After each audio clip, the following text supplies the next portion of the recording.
Baik, para hadirin berbahagia, langsung saja kita undang pemateri pertama kita di malam yang berbahagia ini menyampaikan materi pertama.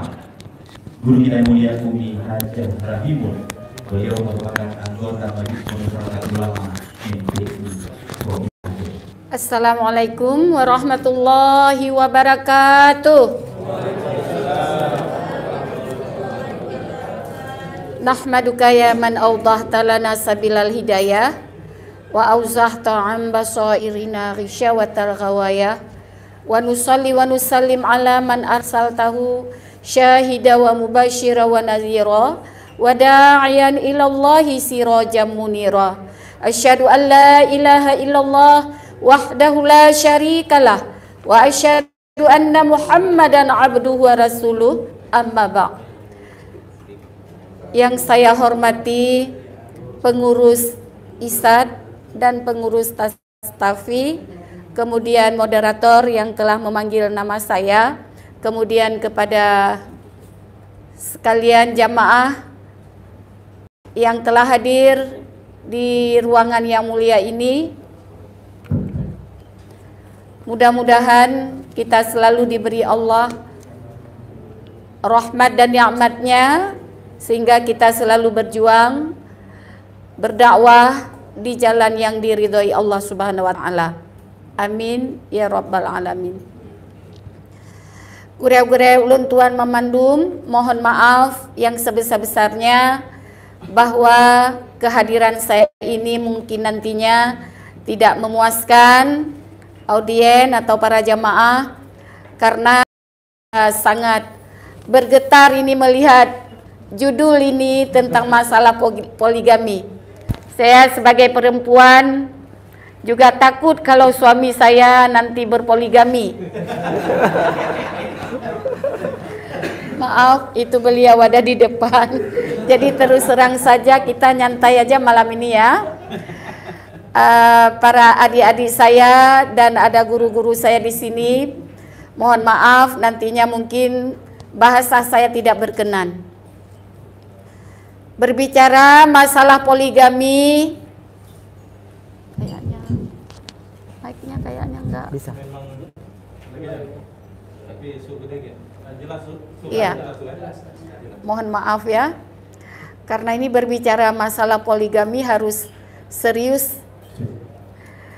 Kalau di MPU abu-abu semua, jadi ada pelaku poligami, ada juga yang monogami. Jadi jelas ini kalau di dalam permusyawaratan ulama, bahkan ada sebagian abu-abu yang berpoligami. Jelas di dalam forum ulama tersebut merupakan fenomena kehidupan kita, di mana implementasi agama yang diturunkan oleh Allah Subhanahu wa taala seperti yang disampaikan oleh Tengku Zulkhairi tadi, bahwa ini semua rahmatan lil alamin. Bukankah Islam ini adalah rahmat bagi kita sekalian? Maka salah satu rahmatnya adalah berpoligami. Bukankah seperti itu?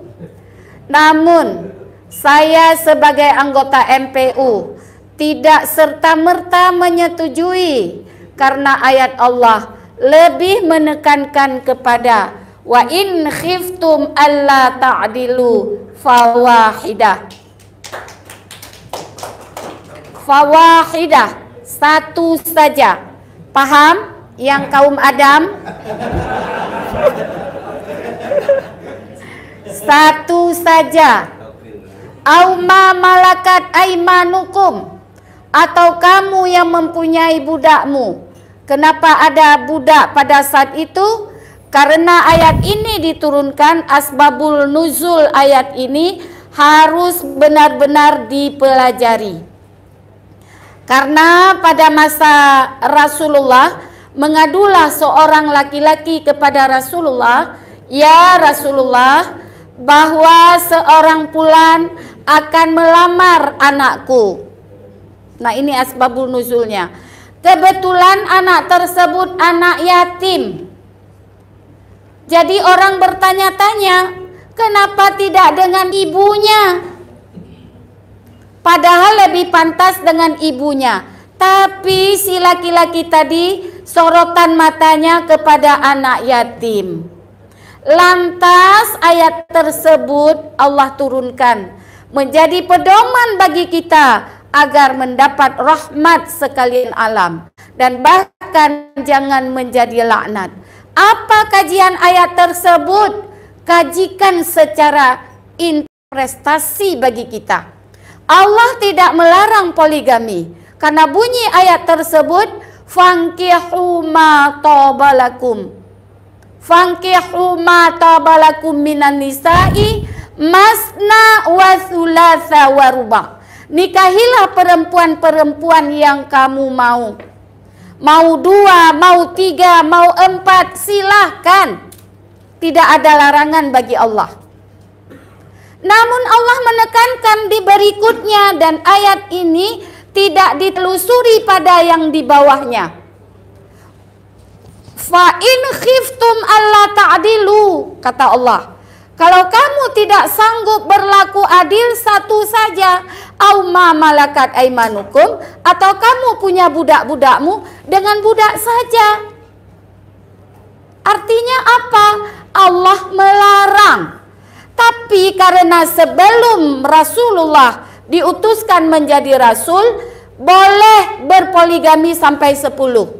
Bahkan 15 dan 20. Seperti Abu Daud hampir 100 orang. Nabi Daud. Nah, karena umat Muhammad pada akhir zaman ini dhaif. Umur kita galibnya 63 tahun, hidupnya hanya berlaku dosa. Walaupun tujuannya adalah beribadah di dalam rumah tangga, tidak semua orang akan beribadah dengan ketakwaan. Namun semua rata-rata kita dengan hawa nafsu di akhir zaman ini. Maka Allah memberi peringatan kepada kita. Kenapa? Allah ini aliman kabir. Allah maha mengetahui. Namun saya tidak menentang poligami. Karena ayat Allah lebih dulu diturunkan kepada kita. Saya tidak menentang. Karena Allah sudah memberi lampu hijau kepada kita. Namun Allah memberi peringatan. Wa in khiftum alla ta'dilu.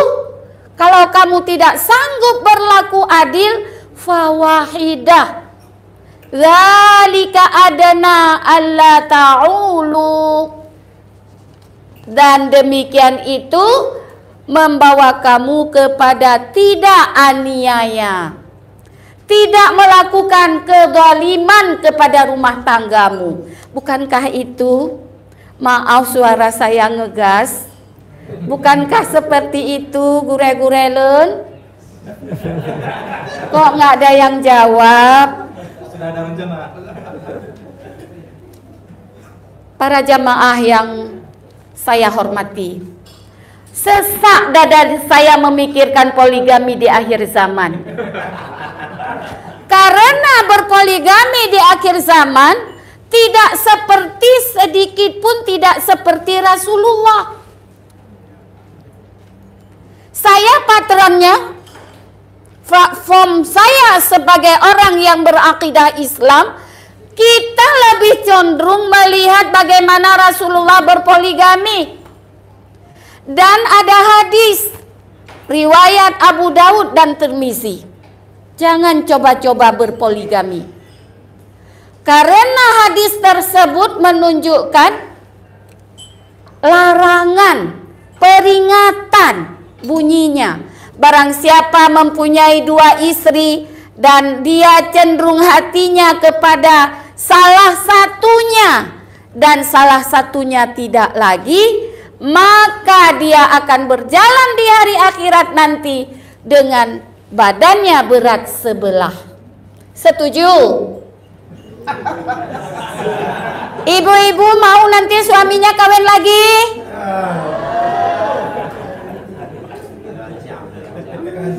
Saya tidak mengancam.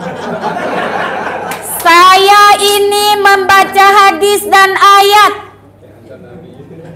karena di akhir zaman kamu dhaif, kamu tidak sanggup. Maka kita lihat bagaimana ayat tersebut menjadi pembelajaran bagi kita. Ayo kita kaji. Karena Rasulullah sebelum meninggalnya Khadijah, beliau itu tidak berpoligami. Tapi setelah meninggalnya Khadijah, banyak latar belakang yang membuat beliau berpoligami. Dan poligaminya Rasulullah itu tidak dengan mengikuti arus hawa nafsu, tidak mengedepankan perjalanan hidup modern seperti hari ini. Nah, kenapa saya katakan demikian? Fenomena kehidupan di dalam kehidupan kita ini, maksud saya, itu banyak terjadi penelantaran. Kemudian kesia-siaan ekonomi. Sakinah mawaddah warahmah kita tanyakan ada enggak? Ada, tapi tidak mencakup 85%. Rata-rata mereka tidak bahagia. Kenapa? Batinnya tersiksa. Nah, penelantaran ini dari segi ekonomi. Ada anak di sini ayah tidak pulang. Ada anak yang di sini cukup berkecukupan. Ada anak di sana kadang-kadang tidak cukup jajan. Ibunya sakit. Ayahnya yang bergilir malam ini tidak sempurna bergilir. Ini awas. Pulang pada anak sakit saja wajib diqadha. Ini anak yang sakit, bukan giliran istrinya, tapi pulang karena anaknya sakit. Bukankah demikian dalam fikih? Nah, baik perempuan, baik istri maupun suami yang berpoligami, maka tidak boleh melarang suaminya untuk pulang kepada istrinya yang lain. Namun kendati demikian pada hari ini cukup dilarang. Bang, malamnya mantong inosinya suumat Itu dari pihak perempuan. Jadi suami dan istri sama berbuat dosa, sama berbuat aniaya. Makanya Allah mengatakan zalika adna alla ta'ulu. Kenapa? Kalau satu kamu tidak berbuat zalim. Saya termasuk keluarga dari ayah saya, laki doa buluah kubu ayah lun, termasuk yang berpoligami. Saya anak korban poligami. Tapi saya tidak melarang kepada laki-laki, pada suami saya untuk berpoligami. Kalau sanggup silahkan. Tapi yang ingat, lillahi ta'ala, bukan karena saya di hadapan suami. Saya sudah pernah bilang 18 tahun saya sudah berumah tangga, belum punya keturunan. Saya anak banyak, tapi anak ruhani, anak pengajian, anak daya, ponakan. Namun saya cukup melihat kepada almarhum Abu Pantan Labu bersama Umi. Beliau juga sudah cukup lama. Jadi anak beliau itu adalah anak-anak dari ponakan beliau, kawinkan sampai 24 orang. Ini fenomena. Kenapa Abu Pantan tidak berpoligami? Karena beliau takut. Beliau takut kepada Allah, tidak sanggup berlaku adil. Ini ulama loh. Namun ada ulama yang berani berpoligami. Mungkin ulama tersebut ya seperti Abu Ya Mudawali, termasuk guru kami yang mulia Masyaikhun Al-Quram. Kita minta Allah selalu memberikan rahmat. Ini kedua, perilaku monogami, perilaku poligami tergantung kepada taat dan hawa nafsunya kita, takut atau tidak takutnya kita. Maka kalau ada orang yang mampu berpoligami, namun dia memperhatikan adab-adab akhlakul karimah, keluarga sakinah mawaddah warahmah, kita beri acungan jempol, tepuk tangan yang berpoligami, tapi di bawah aturan Allah. Coba tunjuk tangan ya, saya ingin tahu yang mana yang berpoligami di sini. Jangan malu. Alhamdulillah Bu ya. Ya. Di bawah aturan Allah. Saya di sini disebut sebagai anggota MPU, tidak pernah melarang. Pada abi saya, abi kalau bisa abi kawin lain, musabah hai dapat imam. Karena bagaimana? Tergantung pada perilaku mereka sendiri. Jadi jangan salahkan ayat Allah, jangan salahkan aturan Allah ya untuk berpoligami. Allah tidak melarang. Karena sekarang fenomena kehidupan banyak penelantaran, ya, banyak ekonominya tidak tercukupi, banyak anak-anak yang tidak mencukupi pendidikan, kadang-kadang mukupiah hana mesok le, ekonomi morat marit, satu saja hari ini tidak cukup belanja, tapi kalau cukup tidak masalah, karena itu adalah aturan Allah. Nah, ingat dalam poligami itu terjadi penelantaran, termasuk dalam KDRT. Ada tidak mencukupi nafkah, juga termasuk di dalam ekonomi yang tidak tercukupi, kesengsaraan baik moral maupun material bagi keluarga juga termasuk di dalam KDRT. Jadi ini saja dari saya.